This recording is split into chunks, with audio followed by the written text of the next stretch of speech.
नमस्कार दोस्तों। भूतों की कहानी तो मैंने बहुत सारी सुनाई, पर आज की कहानी बहुत ही ज्यादा डरावना है। इसलिए दोस्तों, आप लोग रात को खिड़की दरवाजा बंद करके नाइट लैंप जलाकर इस कहानी सुनिए।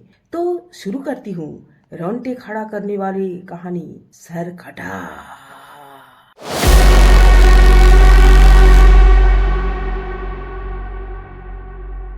विकास बचपन से दिल्ली में रहता था और कई साल वहाँ रहने के बाद वो अपना गांव वेस्ट बंगाल जा रहा था। उससे पहले वो बचपन में दो एक बार अपना पेरेंट्स के साथ बंगाल गया था, पर उसका पेरेंट्स के मरने के बाद एक ही लोग जिंदा थी उसके परिवार में।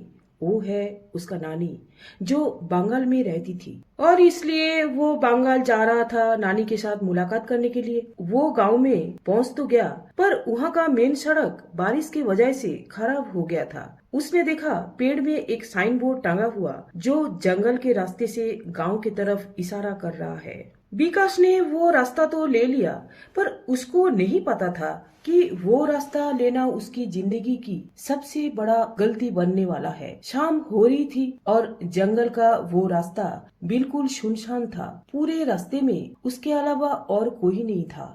कुछ दूर जाने के बाद विकास को अजीब सा घबराहट होने लगा और उसे ऐसा महसूस हुआ एक 10 फीट का आदमी झाड़ी के पीछे खड़ा होकर उसको देख रहा है। विकास को लगा झाड़ियों में कोई जानवर छुपा हुआ शायद, इसलिए वो थोड़ा जल्दी चलना शुरू किया और तभी उसका पैर के नीचे कुछ लगा और वो लड़खड़ाते हुए जमीन पर गिर गया।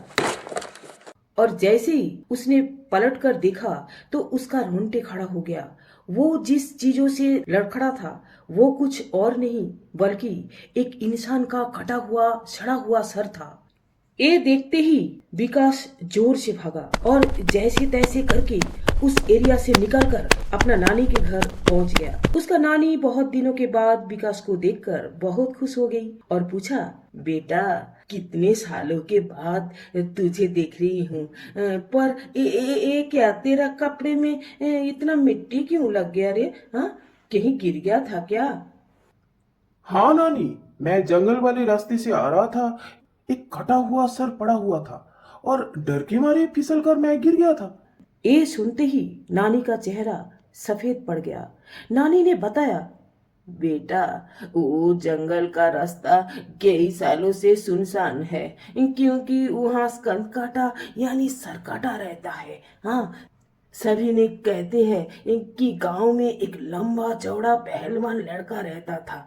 यहाँ एक दिन उसे एक लड़की से प्यार हो गया था और जब वो लड़की को अपने प्यार का इजहार किया तब लड़की का परिवार वालों ने उसको बहुत मारा और उसका बहुत बेइज्जती किया। उसी दिनों के बाद से उस लड़का एकदम पागल सा हो गया। उस पागलपंती के कारण एक दिन रात को उस लड़का ने लड़की को जान से मार डाला। हाँ, उस लड़की का परिवार वालों ने एक करते हुए उसको देख लिया था और लड़का को जंगल में ले जाकर उसका सर कट लिया।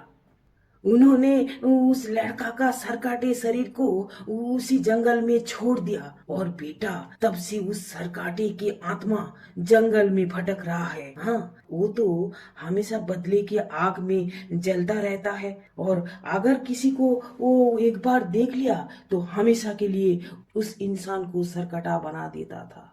बेटा शुक्र है कि तू बच गया। विकास ये कहानी सुनकर चौंक गया, पर कहानी से उसका विश्वास नहीं था। उसने नानी को कहा, नानी, जो इंसान को मैं जंगल में देखा वो कोई आत्मा आत्मा नहीं था। हाँ, हो सकते हैं मरे हुए आदमी का सर था। उसके बाद वो नानी के साथ खाना खाकर सोने चला गया।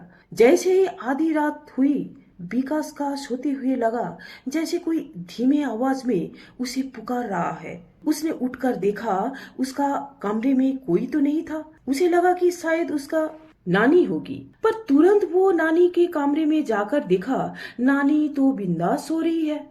विकास फिर से सोने चला गया, पर उसका आंख थोड़ा सा लगा कि फिर से वही आवाज सुनाई दिया। विकास को महसूस हुआ उसका बिस्तर के ठीक पीछे कोई 10 फीट आदमी खड़ा है और उसका हाथों में एक कटा हुआ सर है। जो विकास ने जंगल का रास्ते में देखा था वो उसे अजीब सा आवाज में मदद मांग रहा है।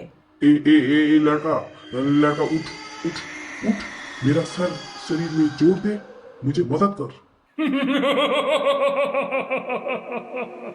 और जैसे ही विकास बिस्तर में उठ के बैठा, देखा कि वो सर उसका आंखों के सामने उड़ रहा है और हंस रहा है। विकास का होश उड़ चुका था, लेकिन वो बिस्तर से हिल ही नहीं पा रहा था। वो डर के मारे जोर से चीखा और तभी उसके नानी उसका कमरे में आई और कमरे का लाइट ऑन करी। पर लाइट ऑन करते ही वो कटा सर वहां से गायब हो गया था। विकास ने नानी को तसल्ली दिया और बोला, नानी, मैं बुरा सपना देख रहा था।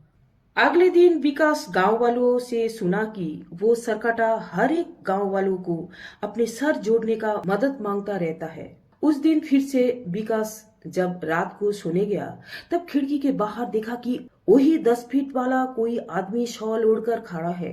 वो देखते ही विकास घबरा गया। अचानक से उसका दम घुटने लगा। उसने देखा कि सरकाटे की सर उसका ठीक पीछे खड़ा है। वो उसका लंबे बालों से विकास का गला दबा रहा है और कमरे में एक तेज हवा की झोंका महसूस हुआ उसको। विकास एकदम से बेहोश हो गया। कुछ देर जब विकास की आंख खुली, तब देखा उसके सामने उसका नानी खड़ी थी। विकास रोने लगा और बोला, मुझे मुझे बचा लो नानी, मुझे बचा लो, फिर से वो सरकटा आ रहा था। तू डरना मत बेटा, कल सुबह ही हम दोनों इस गांव छोड़कर चले जाएंगे। विकास बहुत ज्यादा डर तो गया था, इसलिए उस रात विकास के पास उसका नानी सो गई थी। पर कुछ टाइम के बाद जब नानी का नींद खुली, तब नानी ने देखा विकास बिस्तर में नहीं था। नानी पूरी घर की तलाशी लिया और वो कहीं नहीं मिला।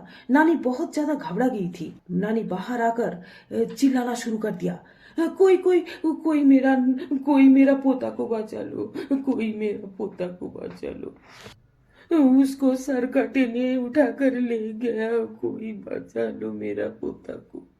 नानी का चीखना सुनकर पूरा गांव वाला इकट्ठा हुआ और जंगल के तरफ गया ढूंढने के लिए। और वहां जाकर सबने सुना किसी ने जोर से चीख रहा है। तब उन्होंने देखा विकास एक बड़ा सा तलवार लेकर खड़ा है। विकास की आंखें सफेद हो चुके थे और वो गुस्से से चीख रहा था। जैसे वो बिल्कुल पागल हो गया था। विकास की नानी रोते हुए बोली, बेटा बेटा तलवार फेंक दे, बेटा तलवार फेंक दे। पर विकास एकदम से उस तलवार से अपना सर काट लिया। ये देखते ही सारे गांव वाले वहां से भाग गया और उसका नानी वहीं जमीन पर गिरकर बेहोश हो गई। सालों बाद किसी ने सरकाटे के हाथों में किसी का मौत देखा था, इसलिए उस घटना के बाद सभी लोगों ने उस गांव को हमेशा हमेशा के लिए छोड़ दिया था। कहते हैं कि बंगाल में उस जंगलों में एक नहीं बल्कि कई सरकाटे भटकते हैं, जिन्हें स्कंधकाटा भी बोला जाता है। तो दोस्तों, कैसे लगा मेरी लिखी हुई कहानी? थोड़ा बहुत डर तो आई, क्यों, है कि नहीं?